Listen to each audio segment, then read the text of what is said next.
Waalaikumsalam warahmatullahi wabarakatuh. Jadi sebelum memulai kegiatan kita berdoa menurut kepercayaan dan keyakinan masing-masing. Berdoa dulu. Berdoa selesai. Oke, jadi teman-teman gimana nih kabarnya? Jadi sebelumnya perkenalkan, nama saya Salma Fatika Maharani, biasa dipanggil Salma. Nah di sini saya mahasiswa PLP 2 Prodi Bimbingan dan Konseling Universitas Danau Jakarta. Nah saya tadi kan udah perkenalan nih, gantian adik-adik semuanya. Tolong sebutkan nama lengkap, nama panggilan dan juga hobinya apa. Dari sebelah kanan saya. Perkenalkan, nama saya Geni Ardian Syafrendra Samutra, bisa dipanggil Geni, hobi saya game. Perkenalkan, nama saya Rehan Gilang Ardian Utama, hobi saya bermain sepak bola. Biasa dipanggil Rehan. lanjut. Perkenalkan, nama saya Gias Ahmad, bisa dipanggil Ahmad, hobi rebahan. Perkenalkan, nama saya Rahmat Rinaldi, biasa dipanggil Aldi, hobi bermain game. Perkenalkan, nama saya Muhammad Almas Habibi, biasa dipanggil Almas, hobi saya main HP.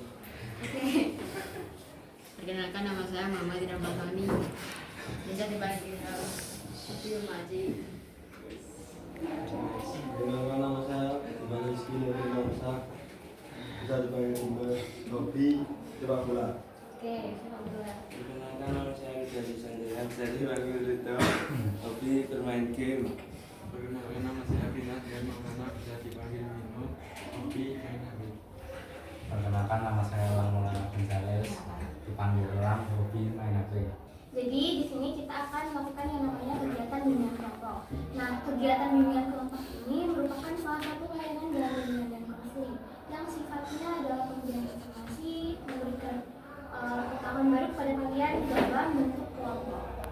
Tujuannya sama seperti kelas internal mungkin, yaitu adalah untuk mengajar adik supaya bisa mengembangkan kemampuan di bidang pribadi, sosial, belajar maupun karir. Oke, jadi dalam bimbingan kelompok itu ada beberapa asas yang perlu dipelajari. Yang pertama itu asas keterbukaan. Kemudian ada asas kenormatifan. Dan juga yang terakhir adalah asas kesukarelawan. Jadi kalau untuk yang asas pertama yaitu keterbukaan, di sini harapannya nanti adik-adik bisa terbuka dan aktif dalam mengikuti kegiatan ini. Kemudian kalau kesukarelawan, di sini nggak ada yang terpaksa kan? Ikut? Ada yang terpaksa? Oke, rela ya. Kemudian yang terakhir tadi kan asas kenormatifan. Jadi di sini harapannya adik-adik bisa bersikap sopan dan sesuai dengan norma yang berlaku. Oke, mau ice breaking dulu nggak? Ini tadi habis olahraga kan? Jadi pada capek.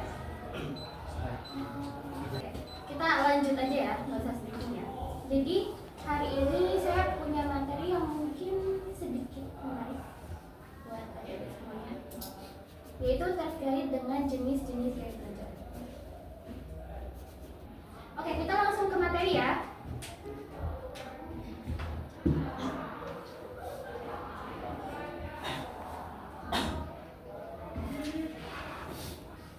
Ada yang tahu nggak kalau dalam belajar itu ada jenis-jenis cara belajar? Mungkin ada yang udah pernah dengar? Ada? Apa? Salah satunya karena ada Indonesia. Namanya, nama saya itu. Wah, saya kira salah satu jenis. Oke. Oke, jadi kita lanjut deh. Oke, apa sih gaya belajar itu? Ada yang bisa jelasin? Cara menerap, menemukan dan menerapkan. Oke, benar. Jadi gaya belajar itu adalah cara untuk menyerap atau mengelola informasi yang gunanya adalah untuk belajar. Jadi gaya belajar itu akan memudahkan kita dalam mengatur pembelajaran kita supaya lebih efektif. Nah, menurut kalian setiap orang itu beda-beda nggak gaya belajarnya? Ya. Kira-kira ada berapa jenis gaya belajar? Ada yang pernah dengar?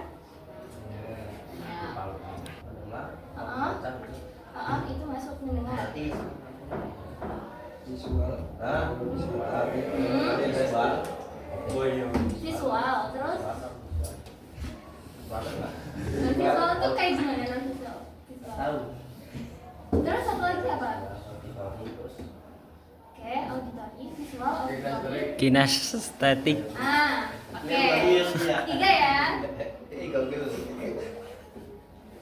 Jadi jenis-jenis gaya belajar itu dibagi jadi 3. Ada visual, auditory, sama kinestetik. Ada yang tahu nggak kalau visual itu gimana? Oke. Kalau yang auditory? Oke. Kalau kinestetik? Ya benar. Oke benar. Oke, jadi kita bahas satu-satu ya. Untuk orang yang memiliki gaya belajar visual, dia itu lebih suka gambar, diagram, dan juga warna. Nah, dia juga lebih mudah mengingat bila membaca. Kemudian dia lebih menyukai membaca daripada dibacakan. Kemudian dia sulit untuk mengingat instruksi verbal kecuali kalau ditulis. Kalian ada teman yang suka nulis gak kalau misalnya pas pelajaran? Saya. Siapa? Ada? Saya. Oke, jadi kalau misalnya untuk beberapa orang dia itu lebih mudah menyerap informasi itu dengan membaca atau menulis. Biasanya kelihatan kalau di kelas nih, ada orang yang dia tuh dijelasin sama gurunya, dia menulis karena dengan itu dia bisa paham materinya. Oke, itu termasuk dalam visual. Nah, strategi atau dalam gaya belajar visual itu bisa menggunakan mind map atau diagram, kemudian bisa gunain penanda atau stabilo di catatan, kemudian juga bisa tonton video pembelajaran sama mungkin bikin sketsa atau ilustrasi konsep. Jadi biasanya orang yang gaya belajarnya visual itu catatannya tuh rapi, cirinya catatannya tuh rapi, terus banyak ini dicatat, ada warnanya, lebih menarik gitu. Jadi dia lebih tertarik untuk membaca ulang. Kita lanjut yang kedua ya, begitu. Auditory. Ada yang merasa ini gaya belajarnya auditor yang lebih suka mendengar daripada membaca? Ya. Oke, nah ciri-ciri dari orang yang gaya belajarnya auditory itu biasanya dia lebih mudah memahami saat mendengar. Kemudian dia juga suka berdiskusi dan mendengarkan penjelasan, sama dia itu biasanya membaca dengan keras. Jadi di sini untuk orang-orang atau kalian yang mungkin lebih suka kayak belajar kelompok kayak gitu, berarti itu auditory. Di sini kalian lebih suka belajar sendiri atau kelompokan? Kelompok. Yang sendiri? Kamu juga. Yang kelompok? Oh, tergantung kondisi. Oke, tergantung kondisi ya. Nah, ini strategi untuk gaya belajar auditory. Itu bisa lebih diskusikan materi dengan teman. Mungkin kalau misalnya kalian ada yang nggak paham tentang pelajaran gitu, cari tahu ke teman. Tuh, bisa berbagi ilmu. Kemudian gunakan rekaman suara untuk belajar. Jadi kalian bisa tuh, misal kalian ada ini nggak? Pernah nggak pas SMP itu ada ujian sejarah atau apa gitu yang perlu mengingat banyak? Ada nggak IPS? Agama, Pak. Agama, oke. Agama gimana? Itu ujiannya? Hafalan surat. Nah itu biasanya kalian belajarnya gimana? Hafalan itu? Satu terus. Seayat paling ini sesudah. Satu ayat diulang terus. Ya. Tapi kalian pernah nggak pakai metode dengerin biar tajwidnya benar? Enggak. Kan kadang kan kalau misal baca doang kan kita nggak tahu ya tajwidnya benar atau enggak. Nah, kalian bisa dengerin podcast. Ada yang suka dengerin podcast di YouTube mungkin? Apa biasanya kalian lihat apa? Apa? Kalian biasanya apa? Nah, ini yang terakhir ada kinestetik atau praktik pergerakan. Harus dimaklumi. Oke, ciri-cirinya adalah belajar melalui aktivitas fisik dan pengalaman langsung. Kemudian lebih memahami materi dengan praktik. Kemudian ada mudah mengingat informasi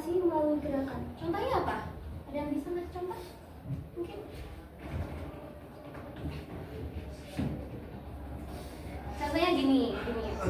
Kalian waktu SMP dulu ada, kalau olahraga ada ujian tulisnya nggak?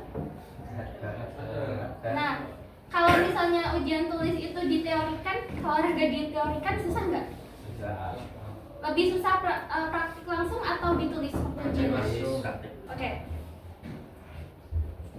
Jadi kalau misalnya kita orang yang kinestetik itu dia lebih gampang memahami dengan dia mempraktikkan langsung. Misalnya ini, aku pengen tahu cara fotosintesis atau mungkin mencangkok. Gimana sih caranya mencangkok gitu? Kalau misalnya dengan teori aja, kalian baca buku IPA ya, tebalnya kan biasanya tebal segini ya kan? Masa segini? Oke, buku IPA segini. Nah, kalian lebih suka baca atau praktik langsungnya? Praktik. Oke. Dengan praktik langsung bisa lebih paham. Ya. Jadi itu untuk orang yang tipenya adalah kinestetik. Nah, untuk orang yang memiliki gaya belajar kinestetik itu dia biasanya belajar sambil bergerak, kemudian melakukan praktik langsung, juga bisa gunakan alat bantu untuk peraga, dan juga dia biasanya mengikuti simulasi atau eksperimen. Oke, biasanya di mata pelajaran IPA ya. Di sini ada yang suka IPA? Satu doang. Yang lain suka apa? Yoga. Apa? Suka apa? Yoga. Olahraga, oke. Ikut sudah. Oke. Ada yang bingung atau ingin ditanyakan terkait dengan materi ini? Tidak. Lanjut. Oke. Sekarang, coba kita cari tahu kalian gaya belajarnya kayak gimana.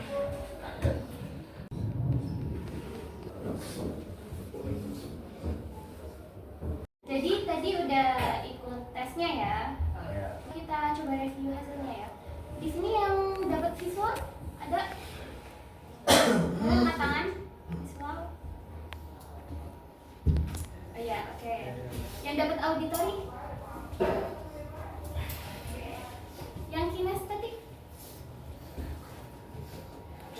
Yang kinestetik baik banget ya. Jadi kalian berarti lebih suka ke praktik. Ya, sesuai dengan ini SMP. Iya, kejuruan. Oke. Jadi